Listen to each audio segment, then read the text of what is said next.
is our second time doing this. Take two.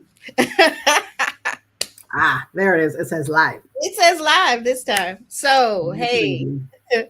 how you guys doing? We're coming to you and we are talking about the pros and cons of AI for your nonprofit or your small business and how it can really help you and perpetuate your marketing as well as other things. But we're really going to talk about the marketing aspect. And who are we to talk about it? Well, I'm Lisa Noble. I am your executive brand artisan, and I work with nonprofit owners as well as social enterprises that empower women. And these powerhouses, these directors and founders, they leverage my Flauncher fundraiser to really enhance their branding, enhance the strategies that they're doing, the marketing strategies, so that they can attract engaged donors and they can really amplify their community impact, even if they're uncomfortable with digital marketing. So that's my spiel, and that's why what I do. What about you, Ika? Introduce yourself. Yeah. Yeah, I'm the owner of Uyo Digital Marketing. We help you get found online, similar to Lisa. That's why we're partners in crime. Yeah. We want to make sure that we create a unique experience for your ideal clients so we can help you connect with them and so that you can, so that will help you convert them and help you get that bag. And so, yeah, that's, I'm over here in Eugene, Oregon, but we serve the whole US. We're here for you. Yeah, and I'm in Detroit, and I always say that's the bougie side of Detroit. So we are talking about AI today, the pros and cons, because even though it can really enhance your branding, you also have to use it responsibly. Like they say, drink responsibly. You got to use AI responsibly. And we're going to talk about some of those things that can really either enhance your marketing or take away from your marketing. So we were talking about some news because we are always, researching. We're always getting the skinny on these type of things. And Equa and I said, let's talk about these things. What were Mhm. some things that came up for you, Equa? What did you say? Well, I mean, just how fast AI is. I mean, it's having a huge effect in marketing, Mm-hmm. and especially these newer versions, and how it's kind of really affecting the workforce and how we're getting things done, the processes. Um, it's it's a little bit of it's a lot of positive, but there are some negatives. Mm-hmm. Yeah. So some of the positives for in our industry, it can help you to create content quickly. It can make you more productive. It can really help you to research. I use it a lot of times for market research. Mhm. It can be very helpful. We have the Jaspers, we have the Chat GPT. Equa, she loves Gemini. I haven't used it yet.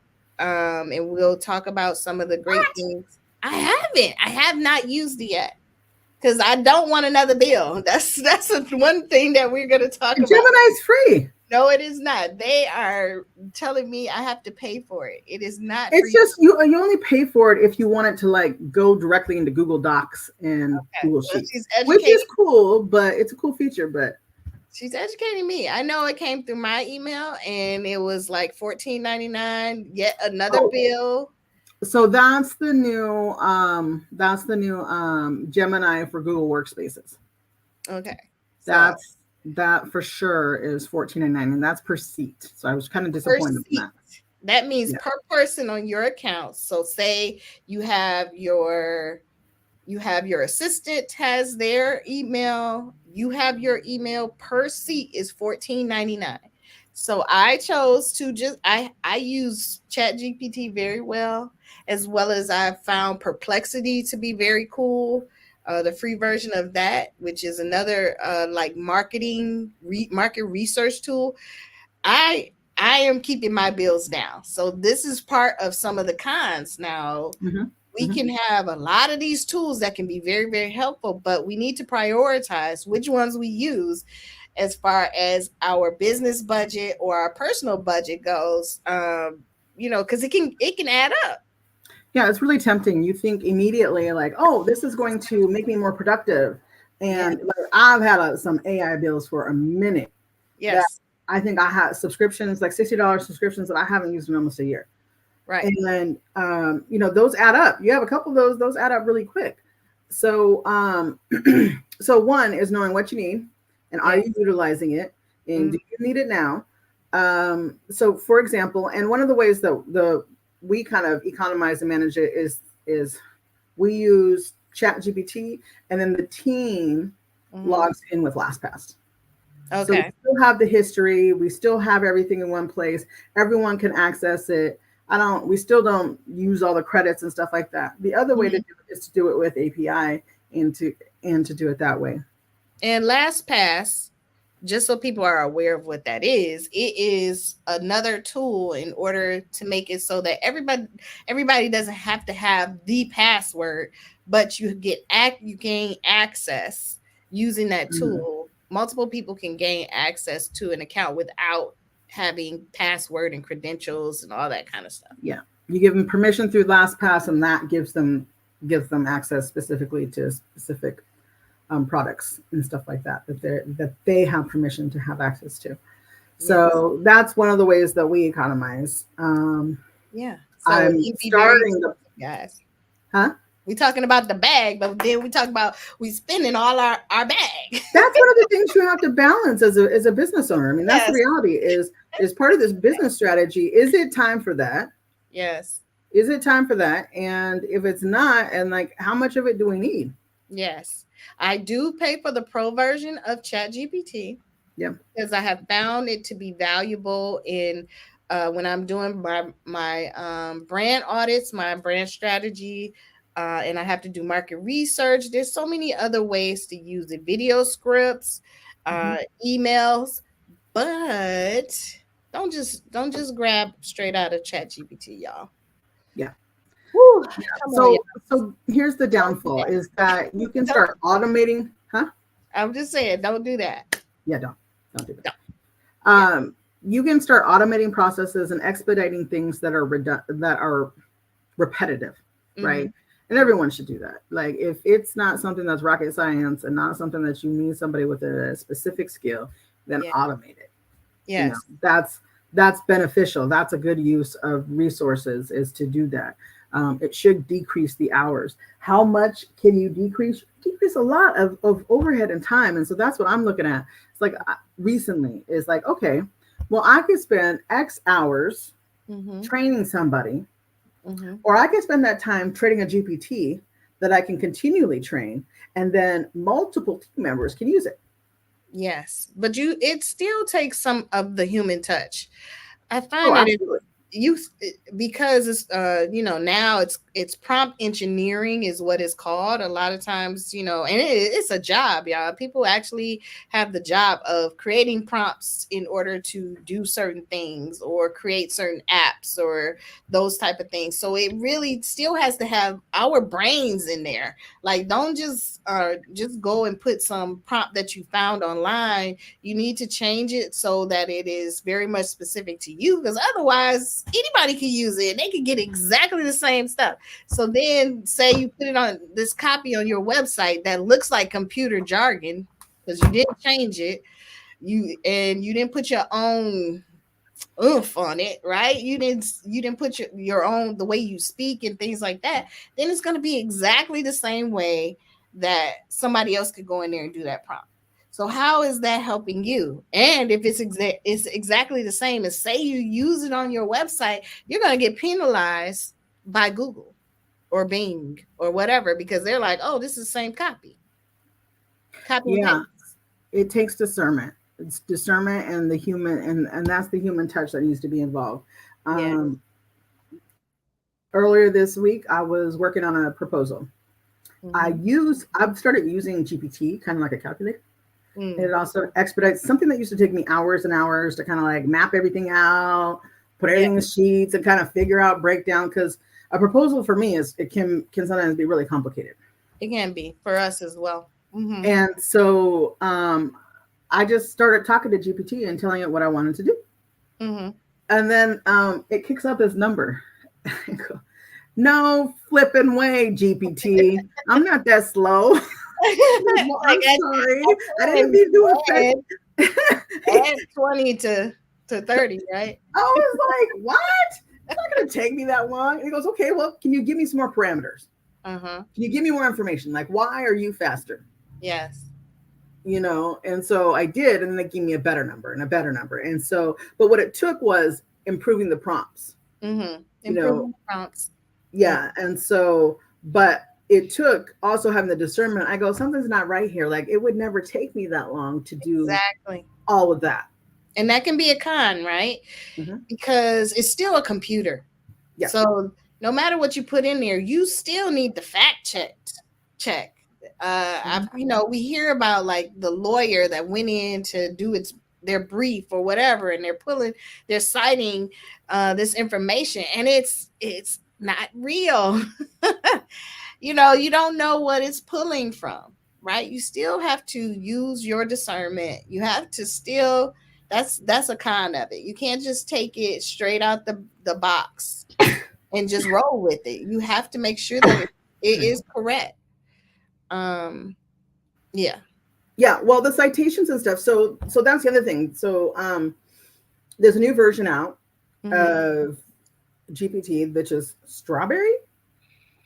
Strawberry. I don't know how they come up with the names any more than why I know how they name the algorithms. Penguin, Mm-hmm. this, that, whatever. Yeah. I don't understand how they come up with names. But anyway, it's Mm-hmm. Strawberry, which is I think it's like 0.01 or something like that. Mm-hmm. But it's supposed to have PhD reasoning. Mm. Now, what does that mean? Now, if you remember the Olympics, PhD reasoning didn't work out for that gal who did that did the breakdancing. So that's like Oh my God. The breakdancing. That is not real breakdancing, you guys. I come from an era. I am Gen X. People who didn't know breakdancing knew she failed. Please She believe did that not. is not the real She didn't win breakdancing. hip hop. She didn't win. She didn't win jazz. She didn't win nothing.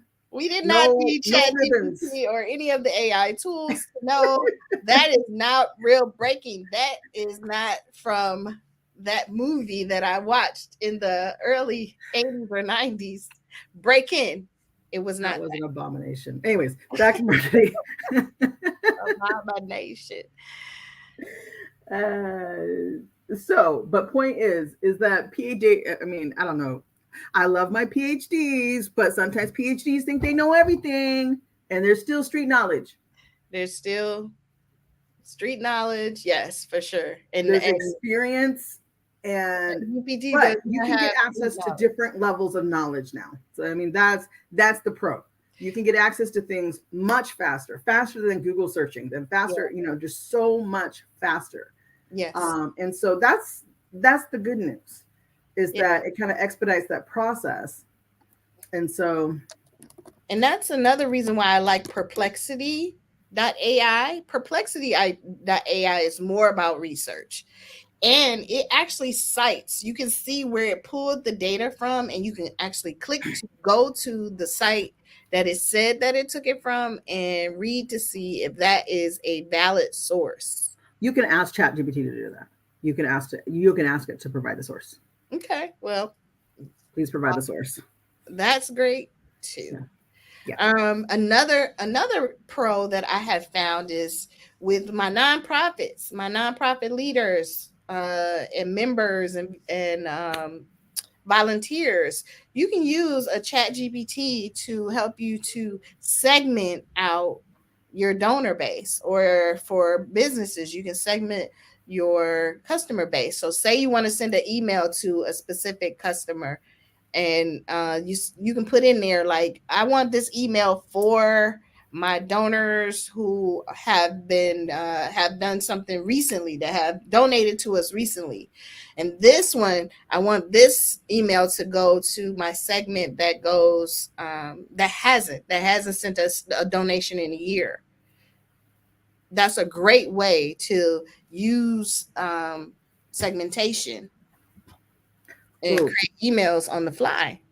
I need to remind me after we get off this call. I got to make an introduction for you. I love that. Yes. I was in a chatter room the other day, and I sat there for hours. My husband's like, "What are you doing?" I was like, "I'm not leaving." He's telling us how to give prompts to AI to source a grant, Mm, to provide the data for the grant, okay. to write the grant, Mm-hmm. and to do this in hours, in less than an Yeah. hour. I'm like, he's done. Grant's done. It can help you story tell. Yeah. Uh, a lot of times that's what's making it so we're not converting. You know, people are always like, Lisa, why isn't my content converting? Because you're not telling the story correctly. Mm. Because you say we fed such and such amount of people, we spent the $100,000 that we got for donation. That is not personalizing it. Storytelling is personalizing it. You can say Maya was a child of 10. She was 10 years old and we found her on the street. She had not eaten in a very long time. The donations that we received have sent her to school, have paid for her meals for the whole year. We spent this amount of money, and now Maya is doing well in school. She's able to think. You have to personalize. ChatGPT or these other wonderful AI tools can also help you with the storytelling piece. And when I do my workshop, I'm really going to help you guys figure out how to use that in order to get more people to donate, because we have to. People who want to buy from us or people who want to donate to us have to feel some kind of emotional draw, some emotional connection in order to want to donate. You have to know how to speak that type of a language. ChatGPT can help you. Yeah. Yeah. Yeah. All right. As far as SEO, what are some AI things that can help uh, with doing your SEO? I mean, it can definitely help with getting started with content creation, getting the meta tags. You even can use it for code. Some of the, I'll need to do robot text and things like that. And I'm always like, oh, yeah, how do I do that again? And I Mm-hmm. just go ask GPT, like, can you just do it for me? This is what I need. And it Mm-hmm. does it. It writes code. And that's the other thing is like, it's predicted that within the next 24 months or less, that people aren't going to be typing code anymore, that they're just going to be having AI do it. So it's Now, going to let's be, talk about some of the cons of not this chat GBT, but going further as we get further down the line and people are using more for code and things like that. You have to be careful with code because somebody could slip in some bad code or some kind of code, because it's learning from different places. So say ChatGPT got hacked or whatever, and you go in and you're asking it for code and you're sticking it into your website, you're sticking it in somewhere, and it's not secure code. You haven't vetted it, and somehow in that code, we got hackers that have all day. They could put something in there that bringing that code into your code actually could make it so that it could become a security issue, hmm, especially if you are handling personal data. We have to be careful with what's called PHI. If you're in the medical field, it's called HIPAA. Those people's personal information. So when you're collecting data, and say you put in some code that you might have gotten off of a chat GPT, you have to be careful. You need to have some code reviews, have more than just you looking at it. You might be up late at night. I've done it. And you like, I just need this answer. And you grab this code. Just as things get more and more AI driven, there's going to be hackers that are going to be doing certain things. So we have to be careful when we're messing around with code. So yeah. just be careful. From what I hear from other developers, though, and I know you're a developer too, is that it's helping them debug faster. Yeah. It's helping them find the problems faster. Mm-hmm. It's a lot faster than to read all that code. Yes, Um, I agree. so so it's going to be interesting. It's going to be all the use cases for it. So I think it has the potential to expedite a lot of processes. Um, and I find it's just helping me kind of refine our operating procedures, because as you're trying to create a GPT for something, you're actually thinking of the process, and in other ways. Like, I got really frustrated about something the other day, and I was like, you know what, I'm going to create an AI to think like me. Which is funny. My executive coach is like, that's a bad idea, you don't need more of you. I was like, fair enough, but I do need parts of me more. Oh boy, more of parts of me, this and less sounds of like a the other movie or parts. something. Like you'll have another equal running around thinking like equal. That's where it starts. That's where it begins. uh, so, but in that, okay, well, what's different about the way I think? What makes that effective for my clients? What makes that effective for our types of projects? What makes that, so what is it that's different about my process that is unique? Just like we kind of look at the branding, what's different about your brand. And so it makes you dissect it, Yeah. and you have a better understanding of it, and then it allows you to emphasize and focus on the best parts of it.